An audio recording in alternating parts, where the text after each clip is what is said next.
How's everybody doing? Okay, I'm going to have you stand up because I noticed that you're all stretching your legs, but we're going to box, so you would do a different type of warm-up for mostly for upper body. A little bit of stretching is okay, but in reality you should be warming up your upper body, not so much your lower body. So the way professional boxers warm up, I should say the easiest way is to shadow box. So I'm not sure if any of you have shadow boxed. It's easier, obviously, when you have a little bit of music to move to. But what I'm going to ask you to do is just really relax your bodies as if you were boxing. You're not doing a full committed extension. 1, 2, 3, 4. It's very relaxed, and you're just moving around, bouncing, and just throwing your, like if you're jabbing, you just, the hands are open, the fists are not closed. You're just very light. I'm throwing a jab cross. It's more with my shoulders moving side to side, slipping, and you're warming up that way, shaking your arms. You're warming up and preparing your upper body to punch. 1, 2, 3.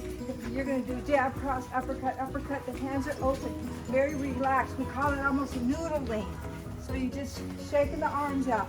We usually do this for about 5 rounds, 3 minutes each.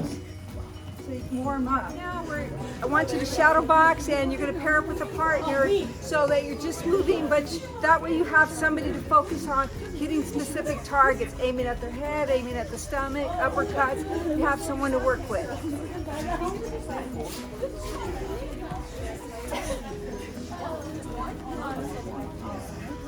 When you're shadow boxing, your hands cannot be down here, your hands are up, and you're moving here. When I say pick up the speed, it's not 1, 2, it's 1, 2, 3, 4. You're moving, you're moving, you're moving, you're moving. If I'm throwing a hook, but I'm keeping my hands up. They're up here. Moving around.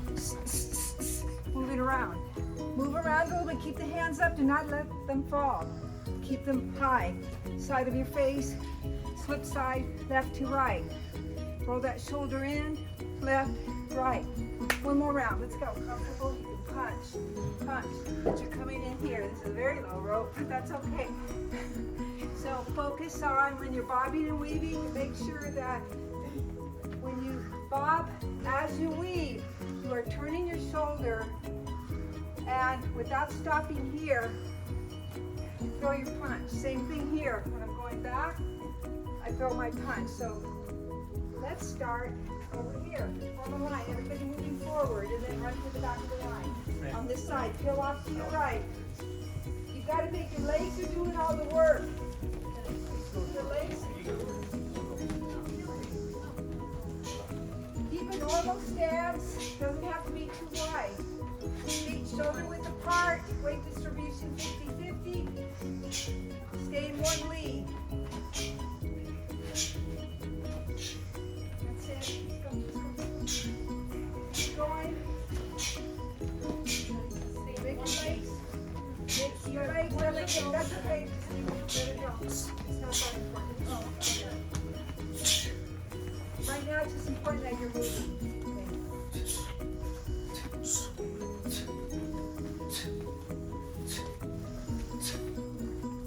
Make your legs do the work, not your back. Make your legs do the work, not your back. The rope is here. Visualize that's like a punch coming at you. You're rotating, and you're coming in here. Here. When I rotate it, I take my step. If I'm a left lead, I come back. I take another step here. It's too awkward to be going here and trying to move this way. So if I'm fighting here, I step, step, I step, step from here. But it's more important that you keep this motion narrow, coming up and coming down. You're working it together. That's it. You cover a little distance, so it's easier if you keep one leg in front. You keep your left leg in front. There you go. 2 more. Let's go. You're going backwards. Go forward. Okay, time it. Go. There you go. Nice. That's it. Oh, sorry. Who's ever back there? If you could just tap him in the back. No, just tap him when he gets here so he knows, so he doesn't fall or bump into anything. There you go. Okay. Go. Nice. You're going back, you're going forward. Oh, okay, going forward. So again, just a reminder, when you're bobbing and weaving and you're doing it with a team member or a partner, you either start on the same side, you can get on this side, and we bob and weave together. So I'm moving forward aggressively. You're not gonna just back up, so you're gonna move with me. Go back, back. And right here, it can still be punched. We can still be working. However, we can also go opposite. It doesn't really matter because I might be in this position here, right? Where I'm here punching. Might goes opposite. You might be in this position where you can still punch. So you can go together, together, or opposite. Either one is a good drill to do. Two elements, a jab and the cross. And so we talked about the jab. Well, let me just back up and remind, in case you weren't here.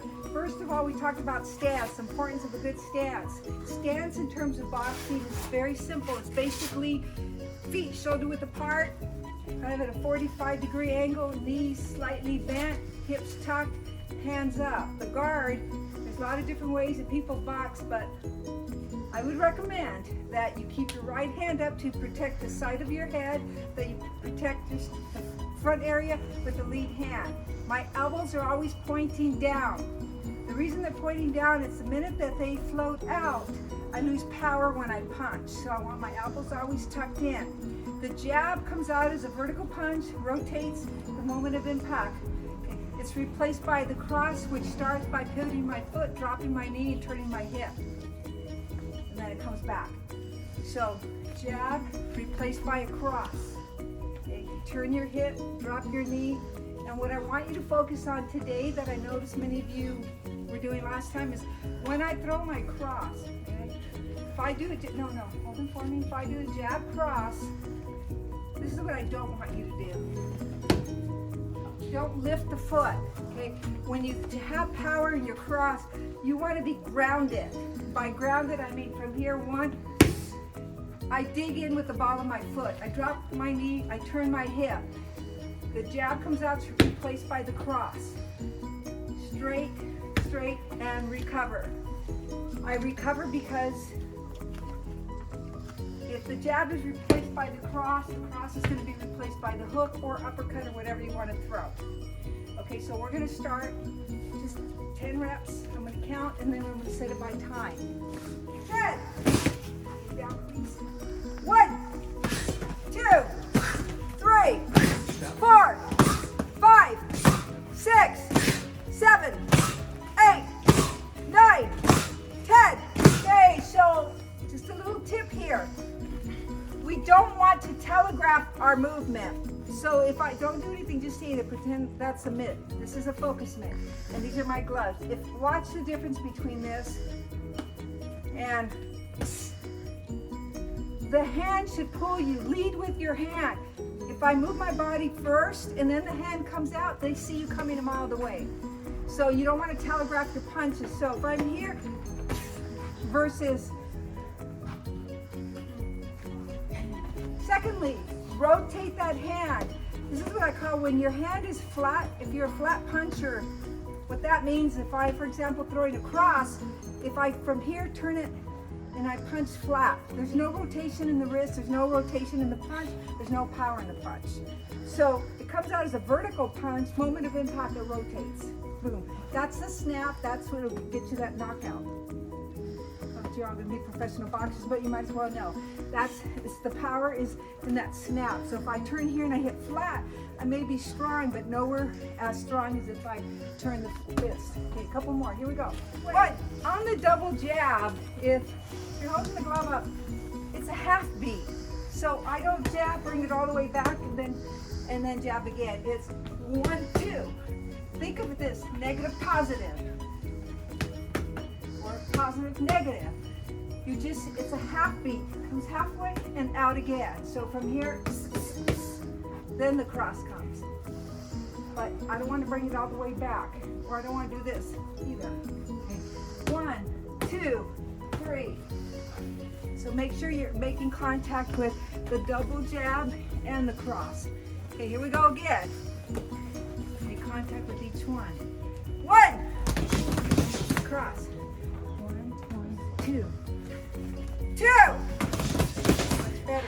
Don't come in so much with your body. From right. Okay, another point. Important to know this. Come here. If we were fighting, don't do anything wrong. I won't hit you. If I can make contact with the left, watch what happens when I just turn with my right. So after I jab, do not come in. Because if I can touch here, I can go beyond with the right. If I just engage my body, use body torque, turn my hip, drop my knee. So those of you that are going real nice here, but then you're doing this. Stay out. Once you make contact with the jab, do not move in for the cross. Here we go. Ready? We're gonna add the hook, but you're gonna jab off of the hook. So you're gonna go left. Last week we worked with a little slipping. Left, right. So it's, if we were, well, let's just do it right here. Okay. If I was sparring, it's one. He throws his jab. One, he jabs, I slip. Bang, and cross. So we have gloves on. Okay. So from here, okay, I jab, you parry, you jab, comes across here. So I'm jabbing 1, 2, boom, 3. So from here you set it up, you jab, I jab, boom, side step. So the movement is here. Left, as I draw back, my left foot slips out. I turn it over on a hook, or if you prefer this way, finish with the cross and recover. I know Sensei Benny doesn't like to pivot a lot, but if I'm going to throw my left hook, so from here I go jab, I rotate, I'm using my hip because I'm not as powerful as him, but so I'm going to go jab, I'm pivoting. I am pivoting on the ball of my foot when I deliver that hook. So from here, jab, hook, cross. Jab, hook, cross. Feel good? Okay, so make sure that from here you pivot. Okay? It's my opinion, the body's delivering the punch. Remember, I've said this before, the fist is just the messenger. The power comes from your body. Let's try that. Wind up. Move. Move when I come at you. So finish the jab, react. Jab, react.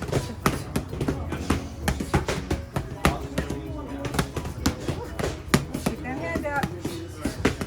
Oh, let it go, doesn't matter.